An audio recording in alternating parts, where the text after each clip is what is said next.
Hi, Namaste everyone. Welcome back to my another video. आज म चाहिँ बहराइनको क्यापिटल मनामा नजिकै रहेको एभेन्यू मलतिर जाँदैछु। आज चाहिँ ईदको छुट्टीको अवसर पारेर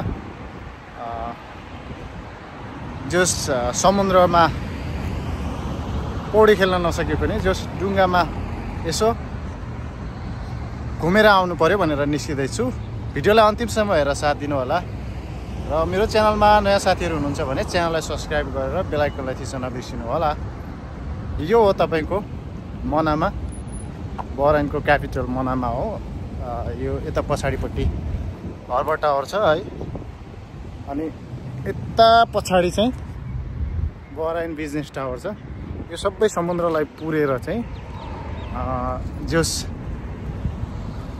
यो सबै समुद्रलाई पुरेर चाहिँ बिल्डिङहरू यो भर्खरै बनाएको नयाँहरू हो, त्यस्तो पुरानो भएको छैन। यो चाहिँ उतापट्टिको यो टावर चाहिँ Bahrain business tower, business trade centre भन्छ, बिजनेस टावर हो है। यो कति ब्युटिफुल छ हेर्नुहोस् त।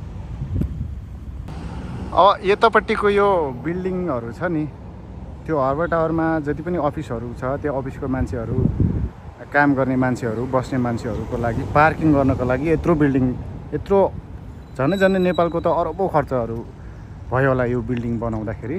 अनि यो चाहिँ समुद्र पुलेर बनाएको, भर्खरै बनाएको चाहिँ नयाँ बिल्डिङहरू हो। यतापट्टि फोर सिजन होटेल छ। आज म त्यहीँ फोर सिजन होटेलमा जाँदैछु। जस भिडियोलाई अन्तिमसम्म हेरेर साथ दिनु होला है त साथीहरू। यो हो एभेन्यूको इन्ट्रान्स हो है। यहाँबाट म भित्र जाँदैछु। जुन अघि भनेको बहराइन बिजनेस टावर भनेर भन्दै थिएँ, बहराइन बिजनेस टावर यस्तो छ। जुम गरेर हेर्दाखेरि कसरी बनायो होला हेर्नुहोस् त।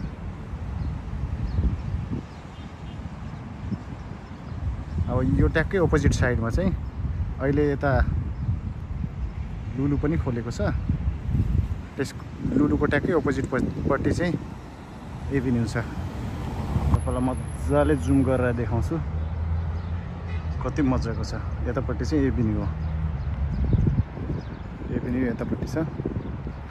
जाँदैछु म अब साथीहरू। म भने एभेन्यूमा आइपुगिसकेको छु। एउटा साथीहरू चाहिँ कोही पनि आउन नमानेर अब लास्टमा एक्लै भए पनि जान्छु।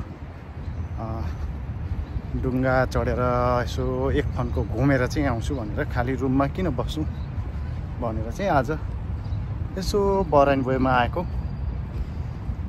एभेन्यू आइपुगेँ। अब एभेन्यूको ट्याक्कै मल क्रस गरिसकेपछि पछाडिपट्टि बोट छ है, डुङ्गाहरू पाउँछ।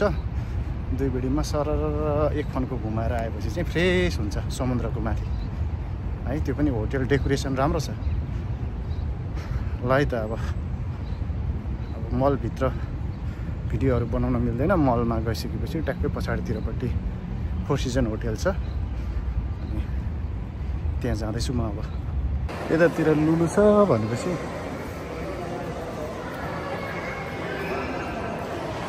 यतापट्टि चाहिँ मल साइड हो।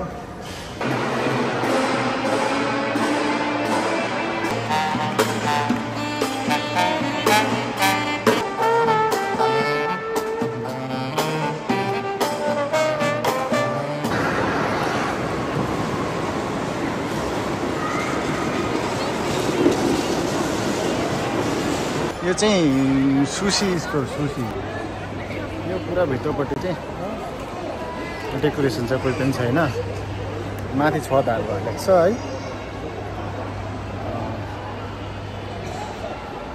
रमाइलो छ। बिचबिचमा स्ट्यान्डहरू भइहाल्यो।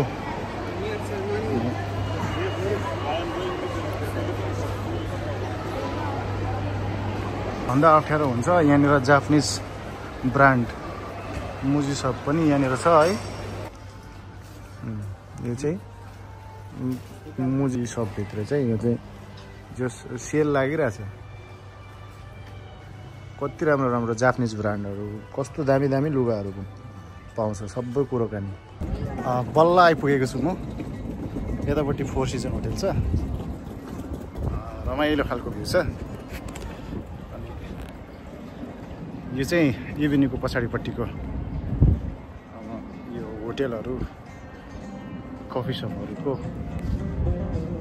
डेकोरेसन हो।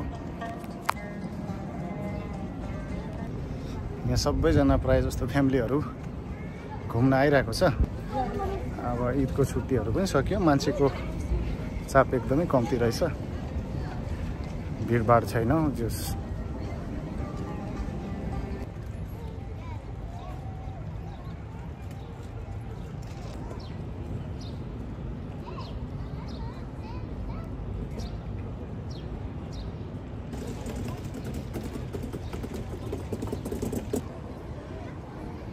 यो हो डुङ्गा।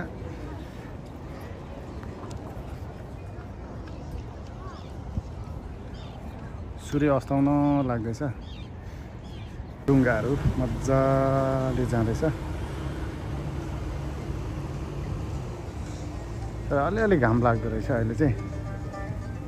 अब यो टिकट काटेको 3.5 दिनको टिकट काटेर चाहिँ यहाँनिर लाइनमा बसिरहेको छ।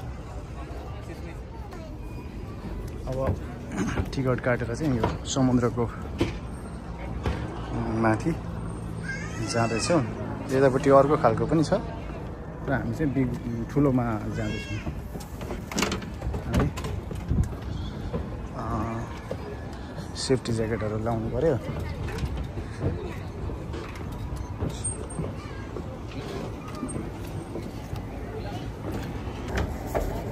सेफ्टी ज्याकेटहरू लगाएर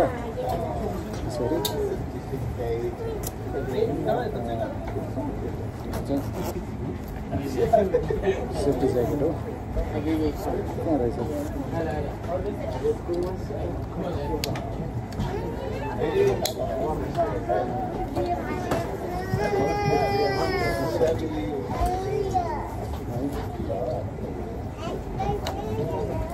अब बस्नु पर्यो।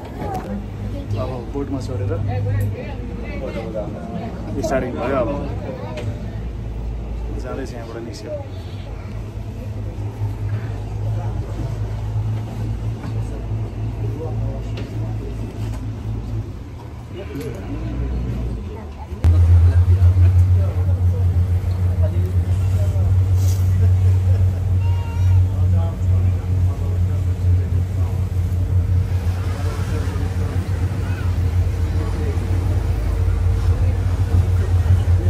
यो चाहिँ यतापट्टिको 4 सिजन होटल हो।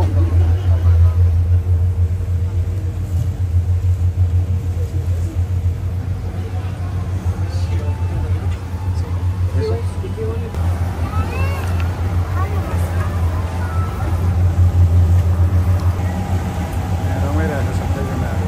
इन्डिभिजुअल पनि ल्याउन मिल्छ। अब यदि जानेको छ भने पनि पायो।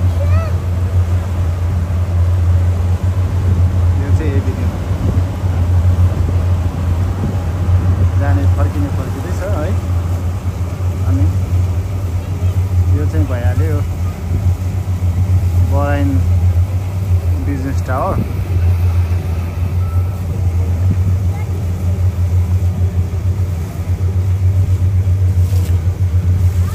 यतापट्टि होटलमा आइपुग्छ।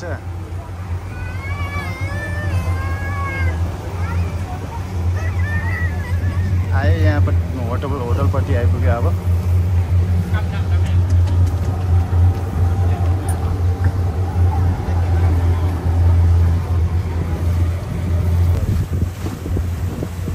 आउने आइरहेको छ, जाने गइरहेको छ। यो चाहिँ बराइनको समुद्र हो। माथिपट्टि होटेलहरू हो।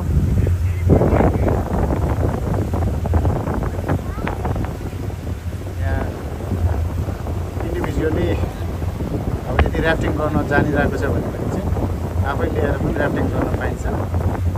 जानेको छैन भने चाहिँ समस्या हुन्छ। मलाई चाहिँ आउँदैन यसो।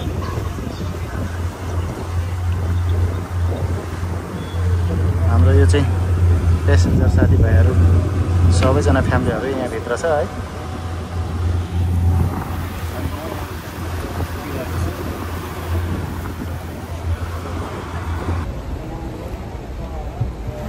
यो चाहिँ यतापट्टिको 4 सिजनको ब्याक साइड।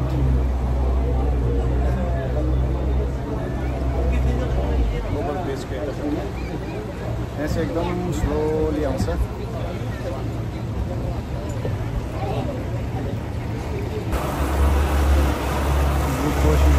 पास भएर पनि यतापट्टि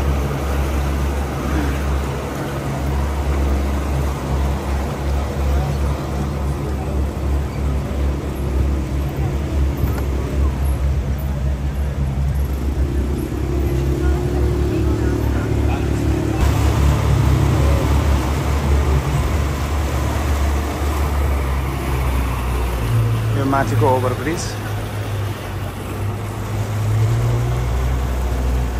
अनि यहाँनिर नयाँ बन्दै गरेको बिल्डिङ।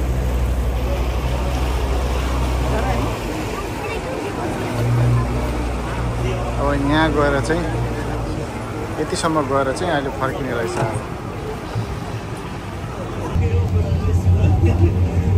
फर्केको यता पछाडि गइसक्यो। ब्याक टु स्टेसन हुन्छ।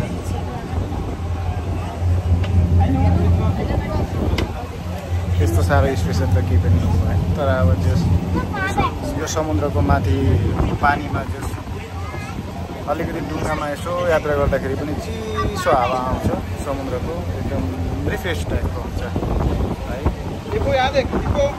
एक्लै भए पनि के गर्ने, रमाउनु पऱ्यो नि।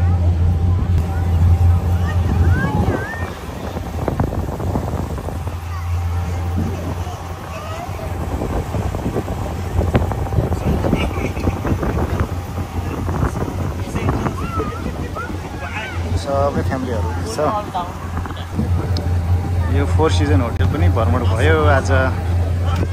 फर्किँदैछ यहाँ त समुद्रको माथि रिफ्रेस त हुन्छ है, ठिकै छ, एकदमै रमाइलो भयो। यहाँ सबै आफ्नै पारामा छ, तर इन्डिभिजुअली आफै ड्राइभ गर्न जानेको भयो भने चाहिँ रमाइलो हुने रहेछ। उतापट्टि पानीमा आफै ड्राइभ गरिरहेछ साथीहरू। यो चाहिँ अलिकति एक्सपेन्सिभ पनि रहेछ, 8 दिनहरू जस्तो, र आफै ड्राइभ गऱ्यो है मजा आउने। अरूले ड्राइभ गरेकोमा के रमाइलो हुनु।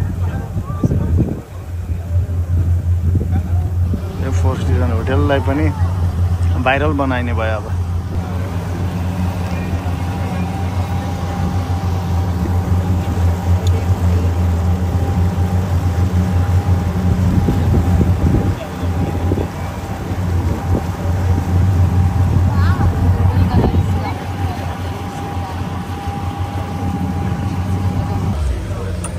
पनि अस्ताउन लागेछ।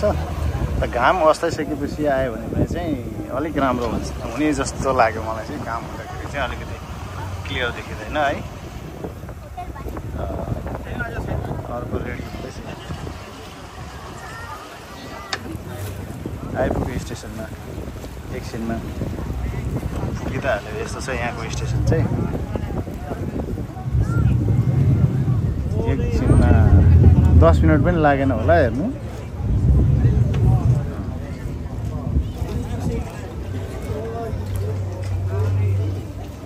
अब यहाँ आउने बित्तिकै यहाँनिर अब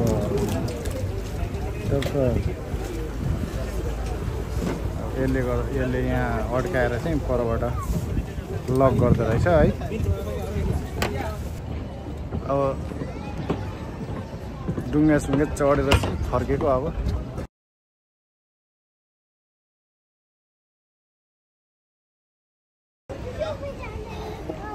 डुङ्गा चढेर पनि आयो। अब कस्तो लाग्यो साथीहरू, आउनुहोस् है। तपाईँलाई पनि राम्रो लागेछ भने यसो छुट्टी भएको बेला घरमा कति बस्नु होइन।